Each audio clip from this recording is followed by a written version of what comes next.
అక్కడ ఆల్రెడీ ఆ యొక్క హారాన్లో వాళ్ళు ఊరు నుంచి కొన్ని వందల కిలోమీటర్లు ప్రయాణం చేసి తేరాహు వారి తండ్రితో కలిసి అబ్రహాము హారాన్ అనే ప్రాంతానికి వచ్చారు. దేవుడు మరల హారాన్లో అబ్రహామును దర్శించి ఏమని చెప్తున్నారంటే, నీవు నీ యొక్క దేశమును, ఈ యొక్క నువ్వు ఉంటున్న దేశాన్ని, కొన్ని సంవత్సరాల నుంచి నువ్వు ఉంటున్న దేశాన్ని విడిచిపెట్టి బయలుదేరు అని చెప్తున్నారు. ఆల్రెడీ వేరే ప్రాంతం నుంచి వాళ్ళు ఈ దేశానికి వచ్చారు, మరలా విడిచిపెట్టి అంటున్నారు. ఒక్కసారి చూద్దామండి, ఆ యొక్క దేశంలో ఆ యొక్క ప్రజలు ఏ విధంగా ఉండేవారంటే, వాళ్ళు అప్పటికే ఎంతో విగ్రహారాధనతో, దేవుడంటే ఎవ్వరికీ తెలియదండి. దేవుడంటే దేవుడు ఎవరు, గొప్ప దేవుడు ఎవరు, నిజమైన దేవుడు ఎవరు ఎవ్వరికీ తెలియదు. అటువంటి స్థితిలో ఉన్న వారిని నువ్వు విడిచిపెట్టి, అంటే ఆ దేశాన్ని విడిచిపెట్టి నువ్వు బయటికి రా అని దేవుడు స్పష్టంగా అబ్రహాం చెప్తున్నారు. అప్పుడు అబ్రహాం ఏం చేశారు అంటే, ఆ యొక్క హారాను నుంచి 644 కిలోమీటర్లు ప్రయాణం చేసి, కాలినడకన, ఒంటల మీద, గాడిదల మీద ప్రయాణం చేసి ఆ యొక్క షేకెము అనగా కానాను అనే దేశానికి ఆ యొక్క అబ్రహాము యొక్క కుటుంబం, అబ్రహాంతో పాటు లోతు, శారా, తన భార్య అయిన శారా, తన యొక్క కుమారుడి వరుస అయిన లోతును తీసుకొని అబ్రహాము ఆ యొక్క షేకెమునకు వచ్చారండి. అంటే మనం కూడా ఇప్పుడు కొన్ని కిలోమీటర్లు మన దేశం నుంచి దూరంగా వెళ్ళిపోతే మనకు కూడా ఒక ఆశీర్వాదకరంగా ఉంటుందండి. అది కదా మొదటి షరతు అబ్రహాము ఆశీర్వాదానికి. మనం కూడా కొన్ని కిలోమీటర్లు దూరం నడిస్తే మనకి ఆశీర్వాదకరంగా ఉంటుందా? అదే నా అర్థము, దాని యొక్క అర్థము అది కాదు. దేవుడు ఏం చెప్తున్నారంటే, నీ యొక్క దేశంలో, నీ యొక్క ప్రాంతంలో అనేకమైన ఆచారాలు ఉన్నాయి.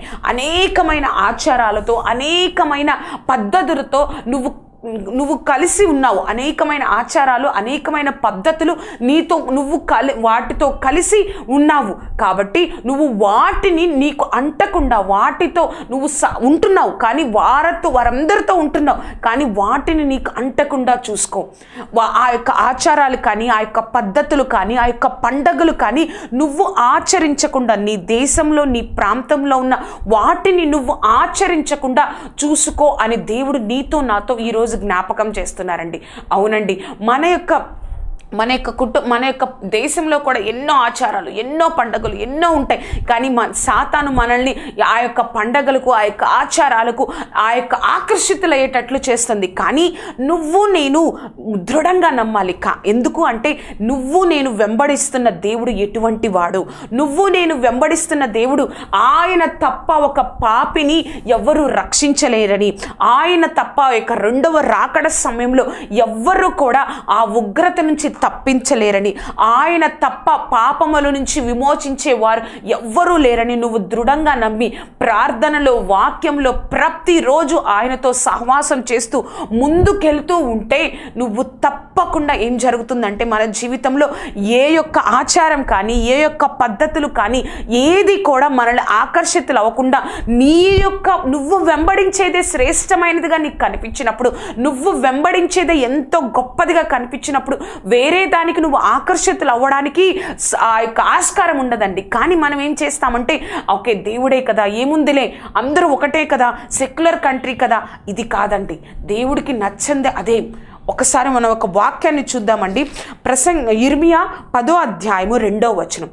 ఇర్మియా 10వ అధ్యాయము 2వ వచనం.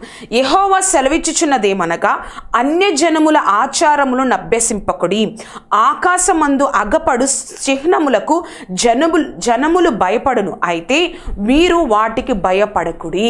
చూసారా అండి, అన్యజనులు ఆచరించు ఆచారములకు మీరు భయపడకుడి. అంతేకాదు, ఆకాశమందు కనిపించు చిహ్నములకు వారు భయపడతారేమో, అవంతా సృష్టి మాత్రమే, మీరు భయపడకండి అని దేవుడు చెప్తున్నారండి.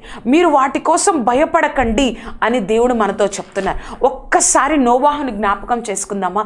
ఆ యొక్క నోవాహు కాలంలో ఎవరున్నారు మంచివారు, నీతిపరుడు ఎవరున్నారని చూసినప్పుడు నోవాహు గురించి ఆ యొక్క ఒక మాట బైబిల్లో ఉంటుందండి. ఏముంటుందంటే, తన యొక్క తరములో నిందారహితుడు. తన యొక్క అన్ని తరాలలో ఆ యొక్క తరములలో ఆ కాలంలో ఉన్న ప్రపంచమంతటిలో నిందారహితుడిగా నోవాహు కనిపించాడంట. ప్రపంచమంతా ఎటుపోతున్న, ప్రపంచమంతా ఘోరమైన పాపంలో ఉన్న అక్కడ ఉన్న పరిస్థితులన్నీ తలక్రిందులుగా ఉన్న పరిస్థితులన్నీ దేవుడికి విరోధంగా ఉన్నా కూడా నిందారహితుడిగా నోవాహు ఉండి నోవాహు దేవుడితో నడిచెను. దేవుడితో ఉండడానికి, దేవుడితో సహవాసం చేయడానికి నోవాహు ఇష్టపడ్డాడు. కాబట్టి ఆ యొక్క జల ప్రళయం తర్వాత ఏ ఒక్క కుటుంబం ఈ భూమి మీద లేదు, కానీ ఒక్క నోవాహు కుటుంబం మాత్రమే బ్రతికి ఉన్నదండి. ఎందువల్ల అంటారు? ఎందువల్ల అంటే వారు మాత్రమే ఆ యొక్క టైంలో ప్రపంచంలో దేవుణ్ణి వెంబడించారు. కాబట్టి ఆ యొక్క ఒక్క కుటుంబం మాత్రమే కాపాడబడింది, రక్షింపబడింది. నువ్వు నేను కూడా అదే విధంగా ఉండాలండి. దేవుడు చెప్తున్నారు అబ్రహాముకు, నీ దేశాన్ని వదిలి బయలుదేరు అని.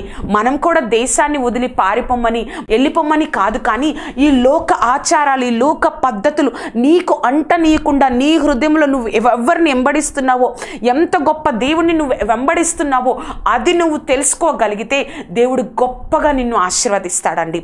దేవుడు గొప్పగా నిన్ను లేవనెత్తుతాడు. నీ యొక్క ఆశీర్వాదానికి ఒక మొదటి మెట్టు ఏంటి అంటే నీ దేశాన్ని విడవాలి. నీ దేశంలో ఉన్న ప్రతి ఒక్క ఆచారాన్ని చాలా ఆకర్షితులవుతామండి. ఇది చేస్తే అలా ఉంటుంది, బాగుంటుంది కదా, ఏముందిలే, పిల్లలు సరదా పడుతున్నారు. ఇది కాదండి మన జీవితం. ఇక్కడ మహా బతికితే ఎన్ని రోజులు బతుకుతామండి? కాదు, ఇది కాదు మన జీవితం. ఇది కాదు, నువ్వు ఒక్కటి గుర్తుపెట్టుకోవాలి. అంతేకాని లోకంతో కలిసిపోయి మరలా ఆదివారం వస్తే బైబుల్ పట్టుకొని ప్రార్థన చేస్తే దేవుడికి ఇష్టమైన ఆరాధన, దేవుడికి ఇష్టమైన జీవితం కాదు అండి అది. ఒక్కసారి నిన్ను నువ్వు సరి చేసుకో. అబ్రహాముకి ఆశీర్వాదం ఎందుకు వచ్చింది? తన యొక్క దేశం నుంచి వేరైనప్పుడు, తన యొక్క దేశం నుంచి వేరైనప్పుడు నీకు నాకు కూడా దేవుడు ఆశీర్వాదం ఇవ్వాలని ఆశిస్తూ ఉన్నాడు. ఎప్పుడో తెలుసా? నువ్వు కూడా ఈ యొక్క దేశంలోనే ఉంటూ నీలో దేశము ఆ యొక్క ఆచారాలు, పద్ధతులు అవేవి ఉండకుండా చూసుకున్నప్పుడు నువ్వు ఆశీర్వాదానికి ఒక మెట్టు ముందుగా ఉన్నట్లేనండి. అబ్రహాము యొక్క ఆశీర్వాదంలో మొదటి షరతు మనం చూసినట్లయితే నీ దేశాన్ని విడిచిపెట్టి వెళ్ళు. అర్థమైంది కదండి? దేశాన్ని విడిచిపెట్టి వెళ్ళడం అంటే ఏమిటో